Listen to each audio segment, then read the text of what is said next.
Hello, everyone. Welcome. I am Dr. Tony. I am very excited to be here with you all today and to see you. If you are joining us, please say hi to see your words.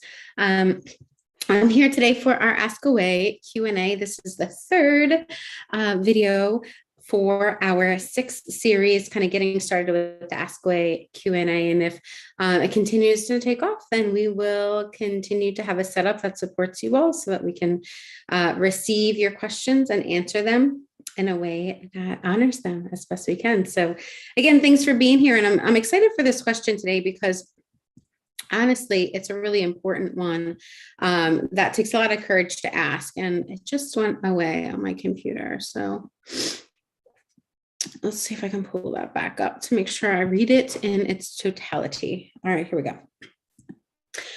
So our questioner says, I consider myself a caring and giving person. I've noticed, however, that I feel angry more often. I'm quick to irritation more often lately. And I feel like I wasn't like this before. I was always pretty cool, calm, and collected, especially as a parent. And I think my increased agitation has to do with my past relationship issues. They go on to explain that my husband used to go into fits of rage and freak out at the drop of a hat. So we all lived on eggshells for a while. We both put in a lot of work to change these dynamics. And now he handles things so much better. But I can't help but still feel an edge sometimes. I can feel the tension in my neck and shoulders the most. I don't like that I still feel this way after all the time and effort we've both put into creating a healthier relationship. But the truth is that I had to do a lot of forgiving on my end, and that was really hard. And I guess part of me feels like even though things are so much better and we've grown so much, that ultimately the past hurt was so unfair. I'm a pretty independent person who most people view as a trusted, confident leader. So I guess I also just hate that I even allowed the previously unhealthy, hurtful experiences to happen as long as they did to begin with. So this is a loaded question, has many pieces to it. And it is also one that I will say, kind of in a nutshell, I have seen or heard in some way, shape, or form, unfortunately, many times. And it's a challenging one because we're talking about, a relationship that's very intimate, that's often very significant to someone. And we're talking about how it affects the way this person feels and moves in life and as a parent and all of these pieces. There's so many pieces to it. So this is a complex question. And they end it with, how do I move on so I can feel more balanced and like myself again? So they're looking for some support on how they can move on, release some more, and feel more balanced and like themselves again. And I think most of us can relate to sometimes feeling off, sometimes not feeling like ourselves. And it may or may not have been connected to a circumstance as challenging, as emotionally and relationally challenging as this one that's being shared. And yet we can still know what it's like in our own way to experience what it's like to not really be ourselves, to be quick to irritation. And when we see ourselves as someone that's calm and we're not usually quick to irritation, how frustrating that can be because you know who you are and how you want to be, but then it's like, I'm not showing up that way and what's going on. And I want to figure this out. And it can be really confusing. And it can create a lot of internal lack of balance. It can create a lot of off balance, misalignment internally, which goes out to our relationships and affects how we show up in our relationships externally as well. So thank you for submitting this very important question in this very courageous way. You mentioned forgiveness.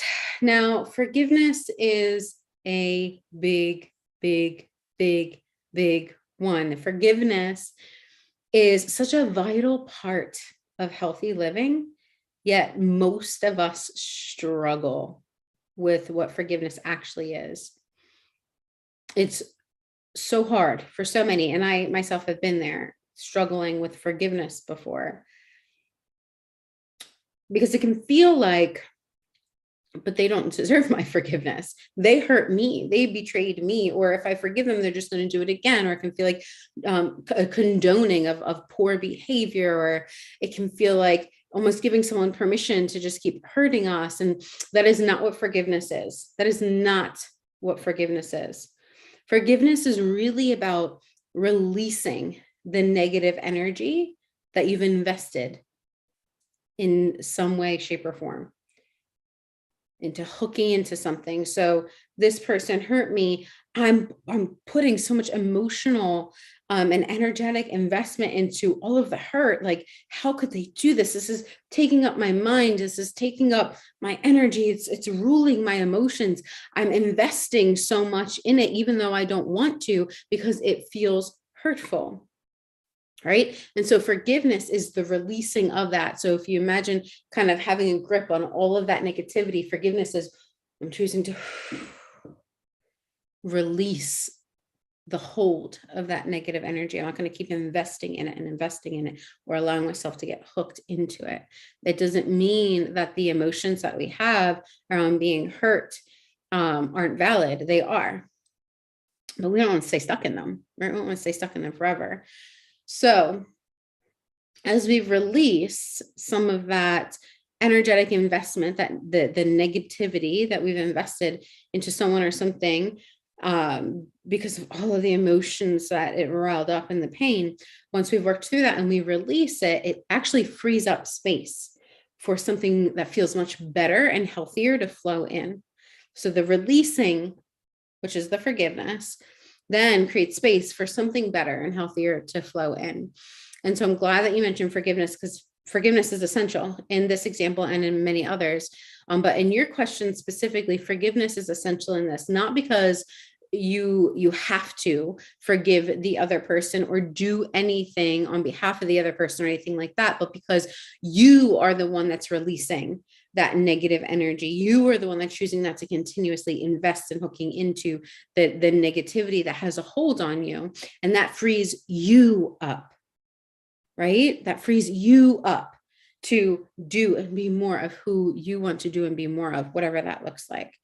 And it sounds like there may still be some areas of forgiveness that have not yet been released, and it may have nothing to do with the other person. In fact, it sounds like there may be some forgiveness that needs to happen between you and you, because you described yourself as a giving person, right? And so if there's a history of giving without receiving, or giving and then being treated poorly, then resentment and defensiveness are both natural responses to that cycle. But if you keep giving and that keeps happening to you, then at some point unconsciously, then frustration towards yourself can happen too. Like, why do I keep doing this? Even though you want to maybe give because you describe yourself as a giving person, but the way the cycle that's happening is unhealthy or toxic or hurting you in some way, and you're like, why do I keep doing this? And so that can nestle anger within us towards ourselves. So it does sound like you've done some work on dealing with a lot of this already, because otherwise you wouldn't be able to confidently say that the two of you are in a different place now, that you both have grown, that you are feeling like things are much healthier and better now. You wouldn't be able to confidently say any of that. So you've clearly done work in the forgiveness realm and the resentment realm, right? In the defensiveness realm, you've done work there. It just sounds like there's a little bit more deeper things that can be cleared out in order for you to feel that relief that you're looking for, in order to feel like yourself again, like you were asking for. Okay. All right.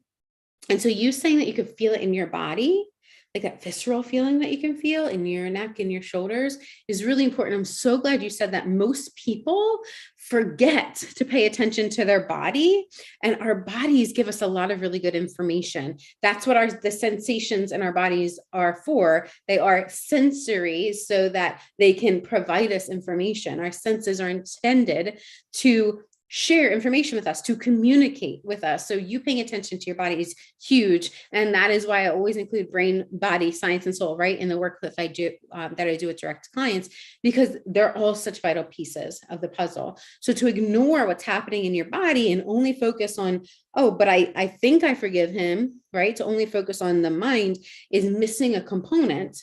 Your brain and your body have to communicate, have to have open lines of communication in order for releasing and healing and all that stuff to really be sustainable and to really be more fully and deeply happening. Otherwise, it's like we're just doing the mind thing, but like, what about the rest of us? There's a whole bunch more to us, right? So we want to address both. I'm really glad that you shared about noticing the tension. I think you said in your neck and in your shoulders, and that's also a common place for women in particular to hold tension. I know I also hold tension like in those areas as well. So pay attention. If you're someone that's listening in and you're like, oh, I don't pay attention to my body, here's a good reminder for you. Pay attention to your body.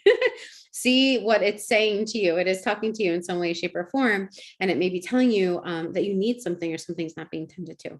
Okay. So just like your brain has memories, okay, your body has memory too.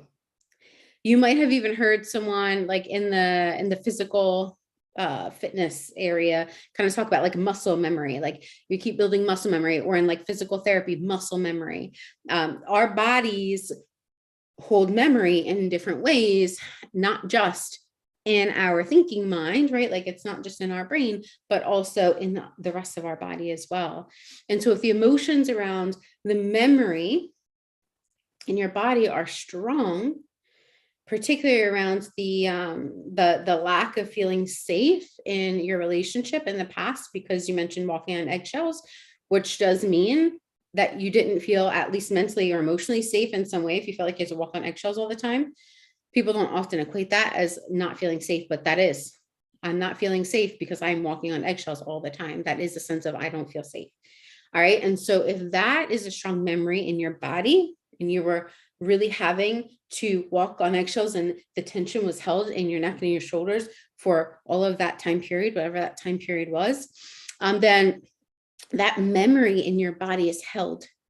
And it can come up quickly, intensely, and sometimes even chronically by some thought that you have or some environmental trigger that reminds you of when this happened, or when this happened, or when this could have happened. Okay. And it's like you're walking on eggshells all over again, even though things are in a different place in your relationship and you don't need to be walking on eggshells anymore.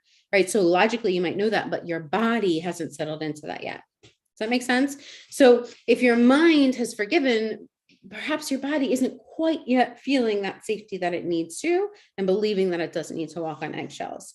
Right. Naturally, when we feel body pain or tensions, we want them to go away, right? We don't want to feel that way. And so the human tendency is to, when we notice that, is to try to avoid it or numb it, take Tylenol, distract from it, like just ignore it, whatever, like anything not to pay attention to that sensation in our body, that discomfort.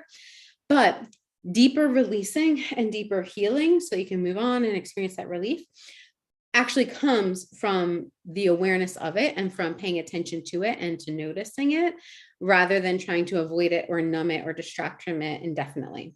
Okay. So noticing the tension in your neck and shoulders and really bringing your awareness to it with a sense of compassion can go a very long way. Not noticing it to judge it or try to force it to go away, but just noticing it like, oh, that's my body really feeling like it wasn't safe. And right now it is safe. And so I'm just noticing how my body's feeling with a sense of compassion and awareness. When you practice that, and you noticing the physical, and deliberately then just try to loosen a little bit, loosen that part of your body, that physical part of your body, and just keep practicing that. What you'll be doing is over time training your body to feel safe and relaxed again. Okay, so it was trained into feeling not safe and not relaxed, and so it's got to be trained into feeling safe and relaxed again.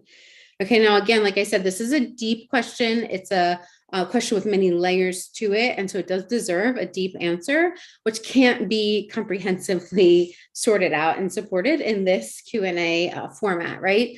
And so what I would encourage you to do is explore what this preliminary answer that I've provided brings up for you so far, if it serves you in any way, if it's helpful in any way, if it stirs things up for you. And then ask yourself if you'd be open to additional support and going deeper. into the healing that you really want, the release and the relief that you're really searching for here and deserving, by the way. Okay. And just see what your reaction is, see what your thoughts are about that. And the reason I say that is because you were hurt within the context of a relationship. And so in order to heal that at the body level, it's often helpful to heal that within the context of a safe relationship, be it with a mentor or a therapist or something like that. Okay, so it might be something that you want to consider. If you want to discuss whether or not we're a good fit for working together, happy to discuss that with you. You can email me at hello@drtonycoaches.com or check out the links below on how to connect with me so that we can discuss further. All right, but go ahead, give this a try, noticing your body with this compassionate awareness, loosening it. Okay, beginning around there, seeing how that serves you, and then asking yourself if you want to go deeper to release and relieve this in an even more sustainable way, which you deserve, and just see what comes up for you, because it's going to be different for different people. We're all in different journeys. We're all in different places of our journey. And so the answer is going to be different for each and every one of us. I wish you the absolute best wellness, happiness, all of the above, you and everyone that's tuning in.